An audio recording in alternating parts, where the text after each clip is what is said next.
Our journey across the Indian subcontinent continues.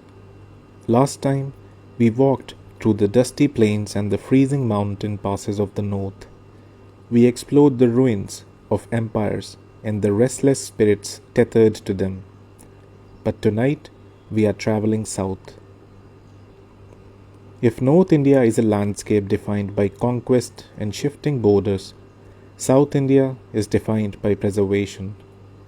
Geographically shielded by the Deccan Plateau and the oceans, the South is a different world entirely. This is the heart of Dravidian culture, a civilization with languages, traditions, and bloodlines that predate almost everything in the north. The landscape here is aggressively alive. The air is heavy with thick, suffocating humidity. You have the labyrinth of backwaters in Kerala, the dense, ancient rainforests of the Western Ghats, and the vast, sun-baked plains of Tamil Nadu. Here, you will find temples that are over 1,000 years old, carved out of solid mountain rock, still functioning exactly as they did in the ancient world. In the north, the supernatural is often seen as a parasite, something that haunts the spaces humans leave behind. But in the south, the supernatural is woven directly into the soil. The entities here are not just ghosts, they are ancient, animistic forces. They are the guardians of the trees, the spirits of the rivers, and the gods of the dirt. They do not care about human morality. They operate on absolute primal laws. When you enter the deep villages of South India, you realize very quickly that the night does not belong to us. Let us turn off the main roads, step into the shadows of the palm trees, and meet what waits in the dark.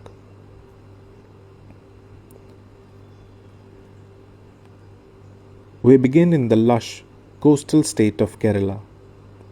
Long before electricity reached the deep villages of the Malabar coast, the nights here were absolute.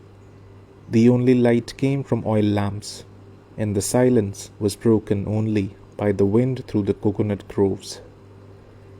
In this suffocating darkness, the villagers did not fear ghosts. They feared the Odiyan. To understand the Odiyan, you must understand that they are not spirits. They are living, breathing human beings. They were a specific clan of men who practiced an ancient, terrifying form of black magic and martial arts. They were essentially supernatural assassins.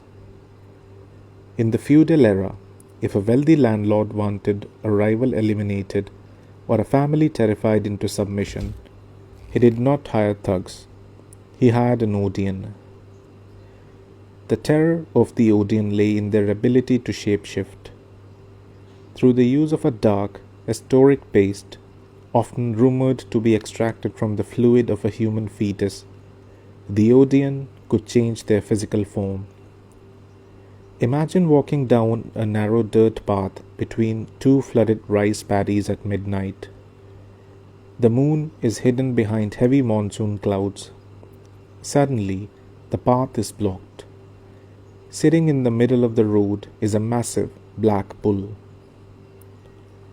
You live in a village. You know the local livestock. But this bull is completely silent, and its eyes reflect the moonlight with a disturbing human intelligence.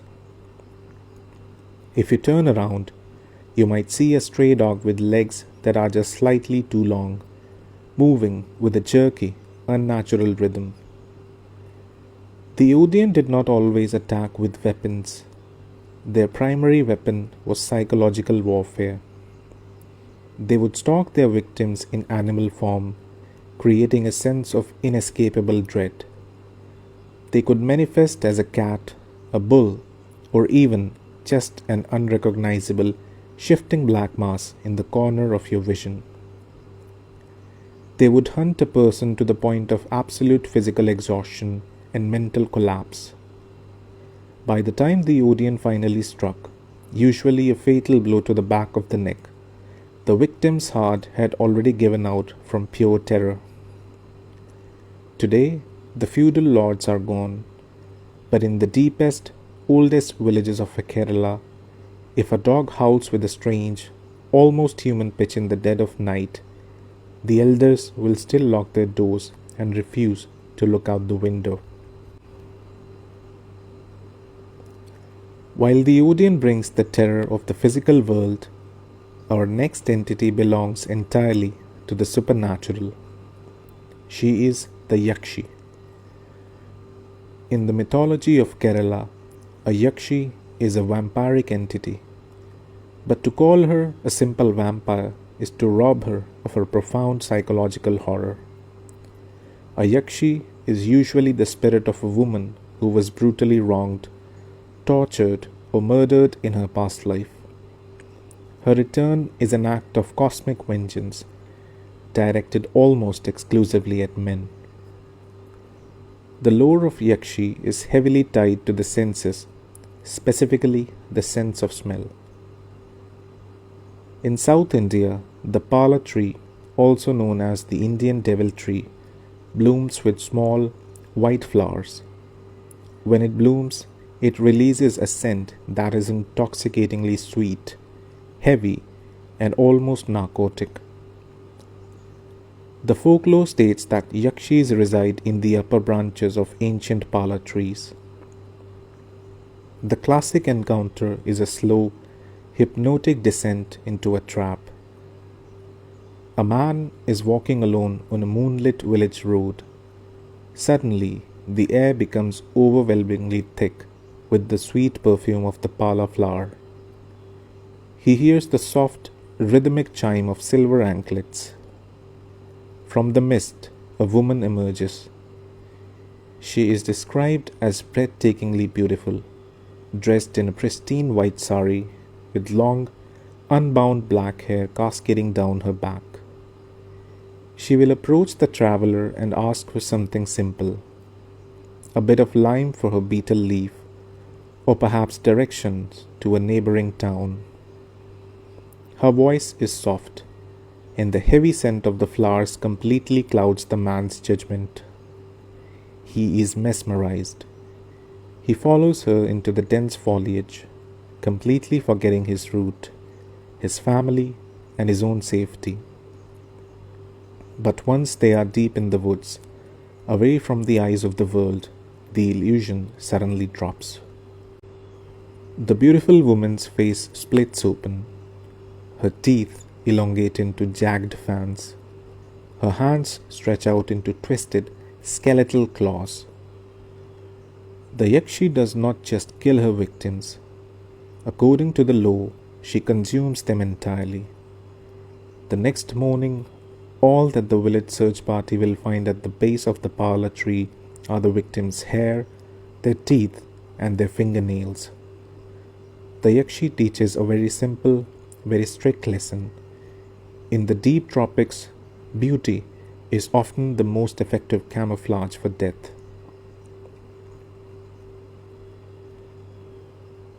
We leave the coastal jungles and move up into the Deccan Plateau to the state of Karnataka. Today, the city of Bangalore is the Silicon Valley of India, a sprawling metropolis of glass, steel, and technology. But in the 1990s, before the internet, before smartphones, Bangalore was a quiet, sleepy city of gardens and old colonial bungalows. And in the 90s, this entire city was brought to its knees by a single terrifying entity. Her name was simply the Naale Baa witch. This is a rare example of an urban legend that caused actual, documented mass hysteria across an entire state. The entity was believed to be a bridal ghost, roaming the dark streets of Bangalore at midnight. She was searching for her lost husband, and she hunted by knocking on the front doors of residential homes. But this entity was incredibly deceptive.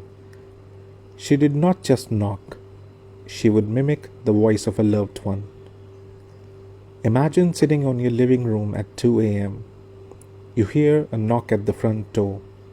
You walk to the hallway and you hear your mother's voice calling your name, asking you to let her in. The voice is perfect. The cadence, the tone, the familiarity. It is exactly her. But your mother is asleep in the bedroom behind you. The folklore stated that if you opened the door, the entity would strike you dead on the spot, stealing your life force to sustain her endless search. The panic in the city was absolute. People refused to open their doors after sunset. But human nature is fragile, and the compulsion to answer a loved one's voice is hard to resist. So, the residents of Bangalore found a loophole, a supernatural defense. They began writing 2 words on their front door in chalk or white paint. The words were Naale Baa. In the local Kannada language, Naale Baa translates to "come tomorrow." The logic was brilliantly simple. When the witch approached the door and read the text, she would obey the command. She would leave, intending to return the next day. But when she returned the next day, the text still read, "come tomorrow." It trapped the entity in an infinite, paradoxical loop of procrastination. Even today, if you walk through the older neighborhoods of Bangalore, you can still find faded, peeling white paint on heavy wooden doors bearing the words Naale Baa, a quiet reminder of a time when an entire city hid from a voice in the dark.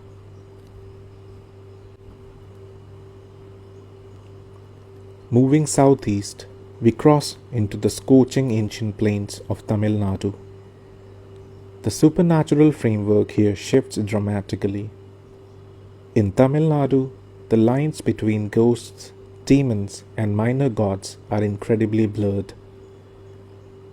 In the rural parts, the mainstream Hindu gods, the ones who lived in grand, golden temples, are often seen as too distant to handle everyday problems. For the immediate, visceral fears of the night, the villagers turn to the Korivi Deyyam, the fierce regional guardian deity. And the most terrifying of these guardians is Muniandi. Muniandi is not a god of peace. He is a god of boundaries, protection, and absolute brutal justice. He resides not in stone temples, but under massive, sprawling banyan trees at the edges of the villages. If you drive through the rural highways of Tamil Nadu at night, you will occasionally see massive 30-foot tall terracotta statues illuminated by your headlights.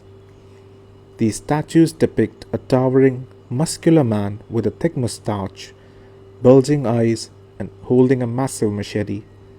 This is Muniandi. He protects the village from evil spirits and dark magic. But his protection comes with strict, terrifying conditions.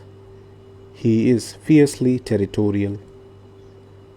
The law states that Muniandi patrols the village boundaries at exactly midnight. You cannot see him, but you can definitely smell him. Muniandi is known to smoke a cheroot, a traditional, unfiltered Indian cigar. If you are walking up a lonely dirt road and you suddenly smell the heavy, pungent smoke of burning tobacco in the empty air, you must immediately lower your eyes to the ground and step off the path.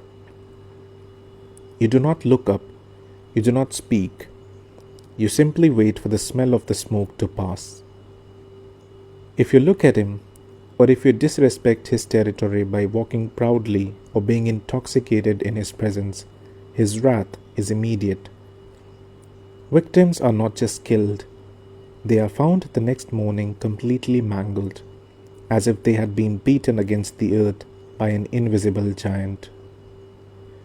Muniandi is a reminder that in the south, Protection and punishment are just two sides of the exact same coin.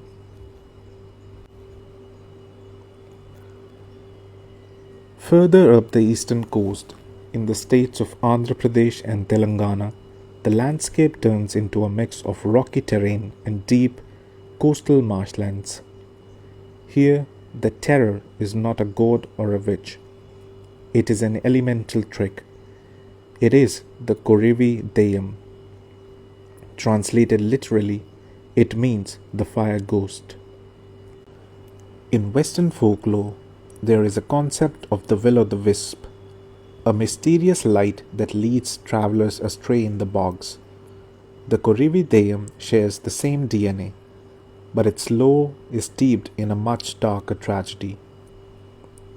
According to local belief, the Korivi Deyyam are the spirits of people who died violent, unjust deaths, often murdered in secret, their bodies dumped into swamps or deep forests so they would never be found. But they were denied proper funeral rites. Their souls ignite into a state of burning agony. They manifest as floating orbs of fire in the dead of night. Imagine being a traveler on a bullock cart or riding a motorcycle on a broken village road. Your headlight dies. You are plunged into absolute pitch black darkness. And then you see it. 100 yards away, a warm orange light. It bobs gently in the air. Human instinct equates light with safety. You assume it is a lantern, perhaps a farmer walking back to his hut, or a campfire. You step off the road and begin to follow the light. But the light never gets any closer. It maintains its exact distance, floating just out of reach. The Korivi Deyyam does not burn its victims. It disorients them. It leads the traveler deeper and deeper into the marshland, pulling them away from the road, away from civilization, and into the deepest, most treacherous parts of the mud. The victim walks for hours, their mind slowly unraveling in the dark, chasing a false promise of safety. By the time they realize they are trapped, they are miles deep in a swamp, completely lost, surrounded by deep water and venomous snakes. The fire ghost does not kill you. It simply leaves you in the dark and lets the landscape do the rest. We return now to the deep south, to the borderlands between Kerala and Tamil Nadu, for an entity that brings the horror straight into the domestic sphere. This is the Kuttichathan. In English, it roughly translates to a child ghost or a goblin. But a Kuttichathan is actually a highly complex, bound spirit.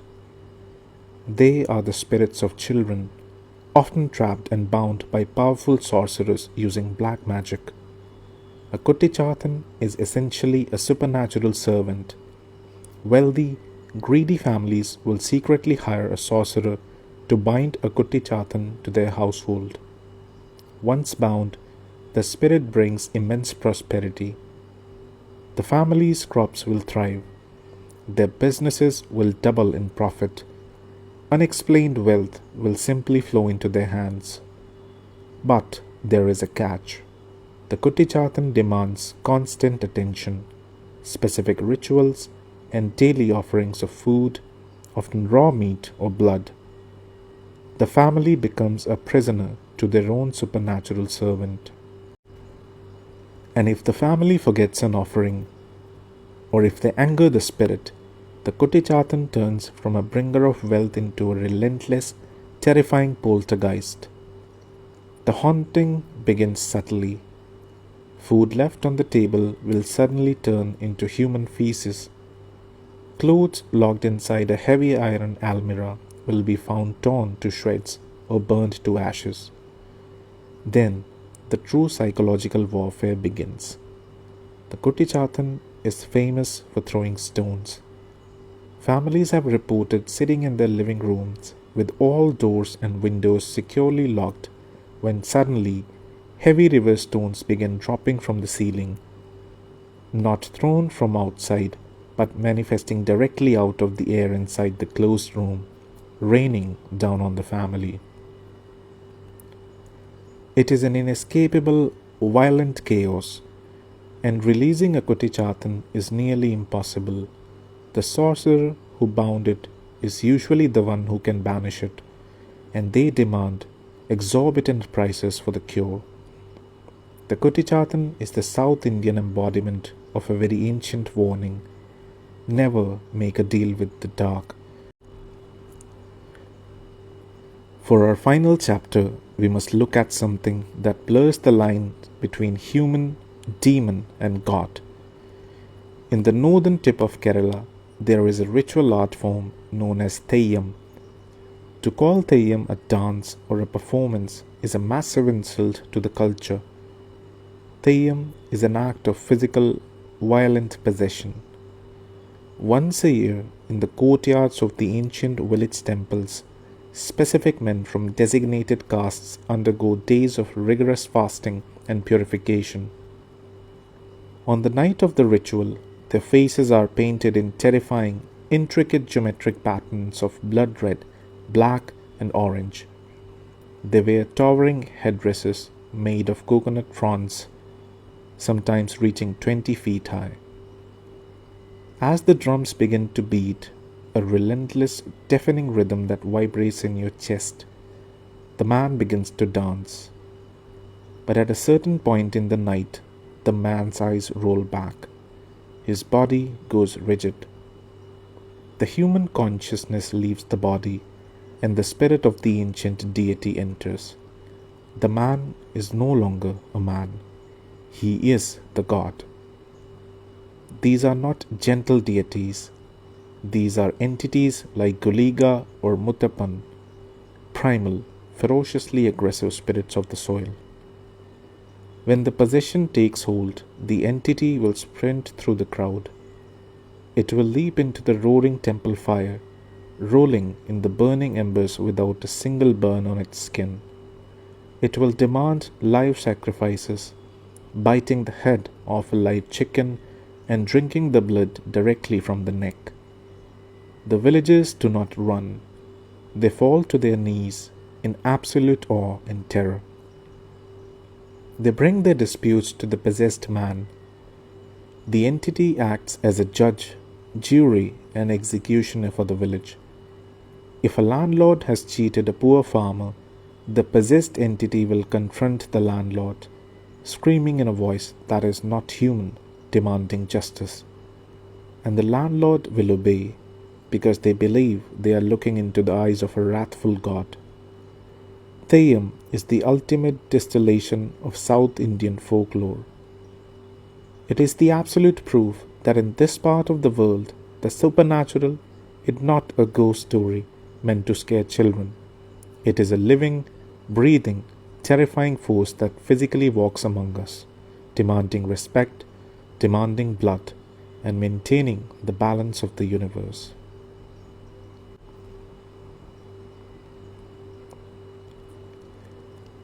The folklore of South India teaches us a very humbling lesson. We humans like to build our concrete cities and light up our streets, and we convince ourselves that we are the masters of the earth.